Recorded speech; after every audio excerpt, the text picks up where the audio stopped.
ये Himachal Pradesh allied services polity का part 8 है और हम यहाँ पर पिछले साल के क्वेश्चन और किस टाइप के क्वेश्चन आ सकते हैं वो देख रहे हैं। तो ये वाला एक्ट करेंगे हम, गवर्नमेंट ऑफ इंडिया एक्ट 1919।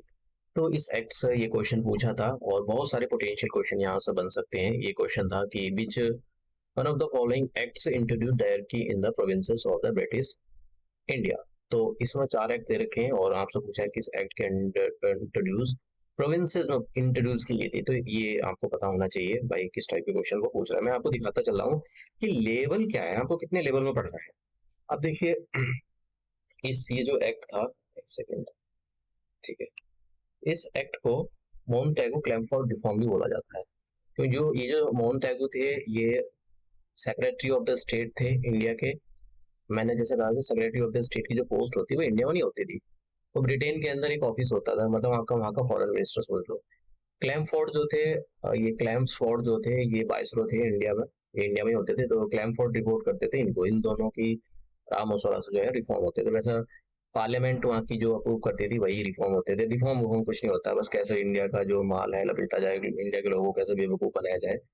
तो इस एक्ट को एनी बेसेंट ने बोला था कि ये जो एक्ट है unworthy of the England to offer and India to accept. ये पता होना चाहिए हु से दिस एक्ट, पूछा जा सकता है किसने ये बात कही थी, किस एक्ट के बारे में बात की थी।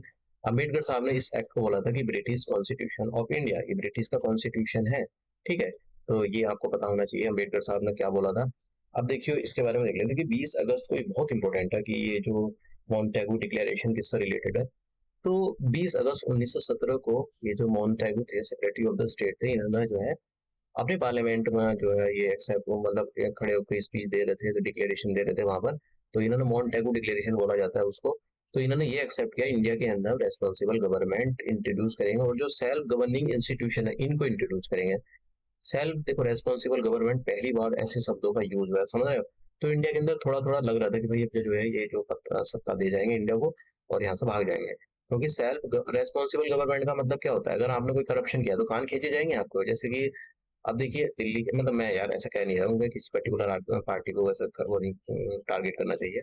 मैं किसी पार्टी को टारगेट नहीं करता हूँ, बस ऐसे करप्शन का उजागर करता हूँ। देखो अगर कोई कहे, देखो दिल्ली में क्या हुआ था, दिल्ली में आम आदमी पार्टी आई सत्ता में करप्शन का एजेंडा लेकर कि भाई हम करप्शन फ्री करते हैं। मेरे को बहुत उम्मीद थी, मतलब अगर मेरे को कोई पार्टी पसंद आई थी, आम आदमी पार्टी पसंद आई थी, लेकिन फिर इसी पार्टी ने यहाँ पर दिल्ली के अंदर स्कैम कर दिया और यहाँ पर लिक्विड स्कैम किया है, मतलब तो 100 करोड़ का तो यहाँ पर शराब घोटाला का एलिगेशन लगा हुआ है।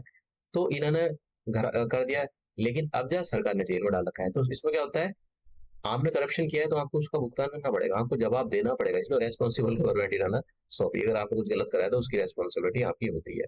रेस्पॉन्सिबल गवर्नमेंट का समझ में आया आपको। फिर उसके बाद में सेंट्रल लेजिस्लेचर के बारे में बड़ा इंपॉर्टेंट पॉइंट है, आपसे सीधा क्वेश्चन ये पूछा जा सकता है कि इस एक्ट के अंदर जो सेंटर जो लेजिस्लेटिव थी, जो इसको सेंट्रल लेजिस्लेटिव काउंसिल या चलो सेंटर सी सेंटर लेजिस्लेटिव काउंसिल थे, इसको दो पार्ट में डिवाइड कर दिया। जैसे आज हमारी पार्लियामेंट है, तो पार्लियामेंट को अपर हाउस लोअर हाउस में डिवाइड कर रखा है। तो उस टाइम की जो इंडियन सेंट्रल लेजिस्लेटिव काउंसिल भी बोलते थे इसको, इंडियन लेजिस्लेटिव काउंसिल थे, इसको दो हाउस में डिवाइड कर दिया, अपर हाउस और लोअर हाउस। अपर हाउस को बोला था काउंसिल ऑफ द स्टेट्स और लोअर हाउस को लेजिस्लेटिव असेंबली, जो अभी भी बोला जाता है लेजिस्लेटिव असेंबली। तो आपको पता होना चाहिए किस एक्ट के अंदर। देखो ये वाले क्वेश्चन स्किप नहीं कर सकते। मैं सोच रहा था कि स्लाइड को डिलीट कर दूं, लेकिन नहीं, तो बहुत इंपॉर्टेंट है। बाकी आप ये वाले जो पॉइंट है इसको इग्नोर कर सकते हो, ये वाला नहीं कर सकते हो। उसके बाद में क्या सभी को इसमें वोटिंग राइट दिएगा? नहीं, सबको वोटिंग राइट नहीं है, जो टैक्स देगा उसी को वोटिंग राइट होंगे, ठीक है। तो जो टैक्स देता था, क्या औरतों को दिए गए? ना जी ना, औरतों को तो बिल्कुल ना दिए गए। औरतों के पास कौन सी जमीन होती है, कौन सा उनके पास कुछ होता है? आज भी वैसे भी उनके पास सबसे हालत खराब ही नहीं की है। किसी को भी मर्डर, यहाँ पर यूनिवर्सल एडल्ट फ्रेंचाइजी का कोई कॉन्सेप्ट नहीं रहा ना, सभी को, मतलब कहने का मतलब ये किसी को भी, हर कोई बंदा एरा गैरा न तो एरा वोट नहीं डाल सकता, तो जो टैक्स देगा वो वोट डालेगा, ठीक है। तो ये वाला कॉन्सेप्ट यहाँ पे आता है। नए क्वेश्चन के अंदर पीसीएस के अंदर ये पूछा था गया था कि भाई ऐसा ऑप्शन दे रखे थे कि इस एक एक्ट ये भी दे रखा था इसके अंदर, वो इसके अंदर औरतों को वोटिंग राइट दिया गया था, ऐसा दे रखा था गवर्नमेंट ऑफ एक्ट 1919। इसके अंदर एक ऑप्शन दे रखा था, इसके अंदर औरतों को जो है वोटिंग राइट दिया गया था, वो गलत ऑप्शन था, ठीक है। अब यहाँ पर एक तो इन्होंने जो है जैसे मैंने कहा कि सेंट्रल लेजिस्लेटिव असेंबली को अलग कर दिया, वो दो हाउस में बांट बांट दिया, कैमरलिज्म बोलते हैं उसको, बाई कैमरलिज्म। उसके बाद में इन्होंने क्या किया, जो सेंटर और जो स्टेट होते थे, सेंटर और स्टेट के सब्जेक्ट अलग कर दिए कि भाई ठीक है, ये थोड़ा सा हमारे पास सब्जेक्ट है, इस पर तुम लॉ बनाना, इस पर तो मतलब सेपरेट करते हैं यहाँ पर, नहीं रहना। तो इसके जो जो प्रोविंशियल जो सब्जेक्ट थे, इनको दो पार्ट में फिर से डिवाइड करा। मतलब देखिए, थोड़ी सी रेस्पॉन्सिबिलिटी सेंटर ने अपने पास रख ली, थोड़ी सी दे दी स्टेट को। तो स्टेट की रेस्पॉन्सिबिलिटी को, मतलब जो ऐसे होते हैं ना कि भाई यहाँ पर जो लोकल लॉ वगैरह ये सारी चीजें, तो उनको बोला कि भाई एजुकेशन, एग्रीकल्चर, इन सारी चीजों को दो पार्ट में डिवाइड कर दिया। एक ट्रांसफर सब्जेक्ट और रिजर्व सब्जेक्ट, इसी को डायर की बोलते हैं। सर दो पार्ट में डिवाइड कर दिया। और ये जो और ट्रांसफर सब्जेक्ट होते थे, इसको गवर्नर, एक काउंसिल ऑफ मिनिस्टर होती थी, उसकी हेल्प से इसको जो है एडमिनिस्टर करेगा। और जो दूसरे रिजर्व सब्जेक्ट होते थे, इसको भी गवर्नर हेड करेगा, लेकिन किसकी हेल्प? उसकी अपनी एग्जीक्यूटिव काउंसिल होगी। एग्जीक्यूटिव काउंसिल में देखो, इसमें दोनों में क्या डिफरेंस है, जरूरत नहीं है। गवर्नर की एक तो होती थी, तो जैसे मान लो कि हमारे वो है, और क्या कहते हैं, यूपी की बातें करते हैं आप, यूपी में।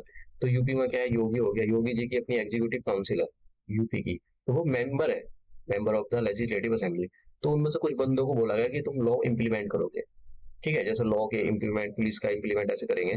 तो इस टाइप की जो काउंसिल होती थी, उसको बोला जाता है मिनिस्टीरियल काउंसिल। ठीक है, मिनिस्टीरियल रेस्पॉन्सिबल होंगे उसके लिए।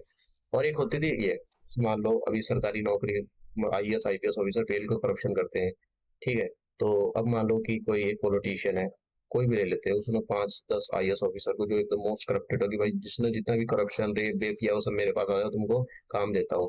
तो एक कि भाई ठीक है, जितना भी मेरे पास मतलब जितना भी यहाँ पर करप्शन कर सकते हो, खूब पेल करो। तो ये क्या करेगा? एग्जीक्यूटिव काउंसिल है, कोई एमपी एमएलए नहीं है ये ठीक है, इनको कोई रेस्पॉन्सिबिलिटी नहीं होगी। ठीक है, तो इस टाइप की जो काउंसिल होती थी, एग्जीक्यूटिव काउंसिल होती थी। तो पता लगा कि ये डायर की किस एक्ट के अंदर इंट्रोड्यूस की गई थी, इसका क्या मतलब होता है। अब बात करते हैं हम यहाँ पर, इन्होंने जो कम्युनल रिप्रेजेंटेशन था वो बढ़ाकर दूसरे लोगों को भी करते हैं, सिखों को भी दे दिया, इंडियन को भी दे दिया, क्रिश्चियन, एंग्लो इंडियन, यूरोपियन, ये सबको दे डाला। पिछले वाले एक्ट में तो इन्होंने मुस्लिमों को दिया था, इस वाले एक्ट में तो सबको डाला। फिर इसमें एक बात याद रखने की जरूरत है कि इन्होंने जो पब्लिक सर्विस कमीशन था, इसका इसको इसको जो स्टेब्लिश करने का एक प्रोविजन रखा है 1926 में, सेंट्रल पब्लिक सर्विस कमीशन को बनाया गया। ठीक है, और बस और तो कुछ नहीं है, कुछ यही पॉइंट है जो काफी इंपॉर्टेंट पॉइंट है। अब हम इसमें और ये देख लेना है, इसमें जो है, जो स्टेट के बजट होते थे, सेंटर के बजट से अलग कर दिया। पहले एक ही बजट होता था, सेंट्रल और स्टेट का। ठीक है, तो अब इन्होंने जो स्टेट के बजट अलग कर दिए, सेंटर के बजट अलग कर दिए। अब जहां पर ये वाला कहाँ गया क्वेश्चन, ये वाला, तो आपको पता लगा इंडियन 1919 वाला कौन सा गया, ये गवर्नमेंट ऑफ इंडिया एक्ट 1919, तो ये इसका आंसर है। और हिंदी वाले यहाँ देख सकते हैं, निम्नलिखित में से किस अधिनियम ने ब्रिटिश भारत में प्रांतों में द्वैध शासन प्रारंभ किया? तो भारत सरकार अधिनियम 1919। ठीक है, ये इतना हिंदी, शुद्ध हिंदी नहीं बोली जाती है, बहुत खतरनाक हिंदी है। तो अब हम नए लेक्चर में मिलते हैं अपने नए क्वेश्चनों के साथ में, और ये लेक्चर यही समाप्त।